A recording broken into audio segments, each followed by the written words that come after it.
A wonderful and a pleasant day to everyone. To start with, let me first introduce myself. I am Miss Skyline Patricio and I am a graduate of Bachelor of Secondary Education, majoring in English at the University of Camarines Norte. During my college career, I observed that even though we are English majors, still we have difficulties in using the English language, especially in real communication, like when conveying our ideas and thoughts in discussion or recitations. Simply having the inability to use the English language in certain situations. I think you're thinking, and you might ask yourself, why are they facing that kind of circumstance even though they are English majors? Here's the question for you. What do you think is the reason behind it?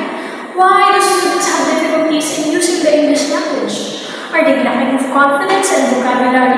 Have fear of judgment because they might commit mistakes and grammatical errors? And yes, those are some of the reasons. But before I proceed to the policy I created, let me first introduce to you behaviorism by Boris Frederick Skinner. I truly believe that conditioning plays a vital role in how we learn a language. When students are constantly surrounded by an environment where English is the main way of communicating, therefore, using it will gradually become natural, automatic, and effortless. Just like Skinner suggested, repetition leads to mastery. So what is lacking in them? What is lacking of these students? Initiative in making a way to be good in the language? I think not so, because somehow students are tardy. Do you know what is the best solution for this? Maybe you do not have an idea, but I have the idea. It is through repetition and conditioning these students, specifically English majors.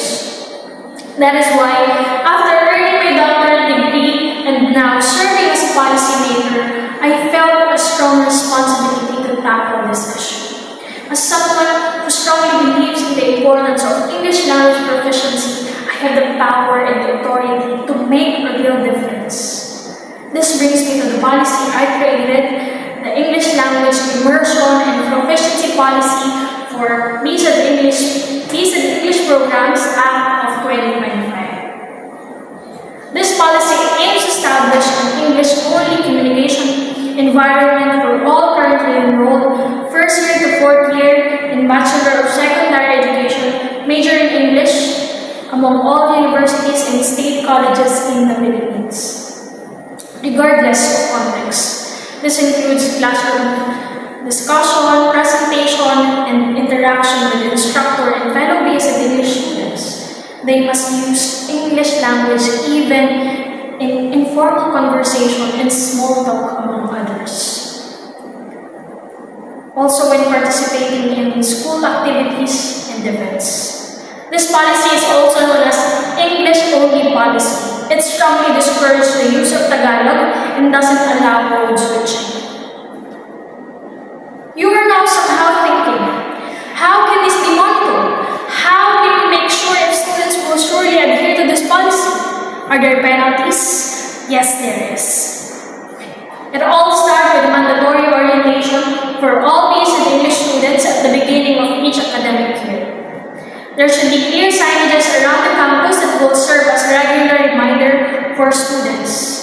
Senior BSED English students are required to mentor their junior students as part of their program requirements. Faculty members should conduct persistent monitoring, documenting any instances of non-compliance. And for those who continue to violate this policy, suspensions and other appropriate disciplinary actions will be enforced. Now, take a moment to think about this. If we set a policy, if you will adhere to it, what do you think will happen? Naturally, there will be an outcome, and this outcome will bring some good. So, who will benefit from this policy? It is none other than our dedicated BSED English students and faculty, of course. But it doesn't end there. Think about the future learners who will be shaped by these well-prepared educators. Consider the administrators who will witness the positive impact on their institutions, and so on. Now, what are these exciting benefits I'm talking to. Let me share. Imagine students achieving enhanced fluency and accuracy. Through consistent practice, their English will flow smoothly, their pronunciation will be clearer, their grammar sharper, and their vocabulary richer. What does that lead to? Increased confidence. They will feel more at ease and self-assured when using the English language in all kinds of real-life situations.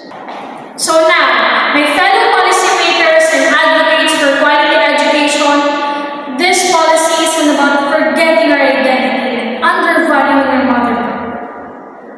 It's about giving our future English teachers the language skills they need to excel and to effectively guide the minds of future generations.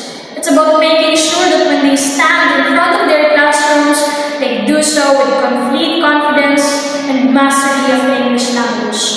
Above all,